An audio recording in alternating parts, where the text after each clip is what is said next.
மீனம் ராசி அவர்களுக்கு எந்த சித்தருடைய வழிபாடு சிறந்ததாக இருக்கும்?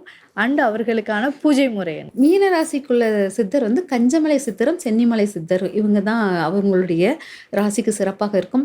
இந்த ராசிக்காரர்கள் வந்து உறவுகளை நம்பி நம்பி ஏமாறுவார்கள் அப்படிங்கிறத எடுத்துக்கலாம். உறவு மேல் அதீத பற்று வச்சு அந்த உறவுக்காரங்க இவங்களுடைய பந்தபாசத்தை எல்லாம் யூஸ் பண்ணிட்டு திரும்ப இவங்களை தூக்கி போட்டு போயிடுவாங்க. அதனால அவங்க ரொம்ப டிப்ரெஸ்ட் ஆவாங்க.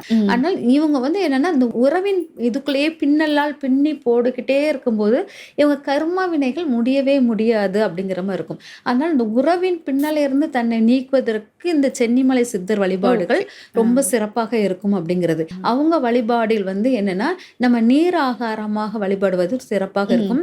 அதே சமயம் குளற்றங்கரை ஆற்றங்கரைக்கு மீன்களுக்கு பொறி வாங்கி போடும்போது அந்த சித்தரை பார்த்துட்டு குளத்தங்கரை ஆற்றங்கரைக்கு மீன்களுக்கு பொறி வாங்கி போட்டீங்கன்னா உங்களுக்கு அந்த தெளிவு ரொம்ப தெளிவான ஒரு மனநிலையில் இதை வந்து நீங்க வருஷத்துல ஒருத்தர இல்லை மாசம் மாசம் போயிட்டு ஒரு குளத்தங்கரை ஆத்தங்கரை மீன்களுக்கு ஒரு சித்தர் ஒரு கோயில் இருக்கு, அது பக்கத்துல ஒரு சித்தர் இருப்பார். அது எந்த சித்தராக இருந்தாலும் பரவாயில்ல, சென்னிமலை சித்தர் தான் இருக்கணும்னு அவசியம் இல்லை. ஆனால் சென்னிமலை சித்தர் தான் உங்களுக்கு பவர்ஃபுல்லானது. ஆனால் அந்த சித்தர் தான் நம்ம பார்க்க முடியலன்னா பக்கத்துல ஏதாவது சித்தர் இருந்து அங்க ஒரு குளத்தங்கரையோ ஆற்றங்கரையோ இருந்துச்சுன்னா அந்த இது வந்து உங்களுடைய சென்னிமலை சித்தர் அங்க இருப்பதாக நினைச்சு அங்க மீன்களுக்கு பொறி வாங்கி போட்டுக்கிட்டே இருந்தீங்கன்னா உங்களுக்கு ரொம்ப ஈஸியா இதுல இருந்து ரெக்கவர் ஆயிடுவீங்க.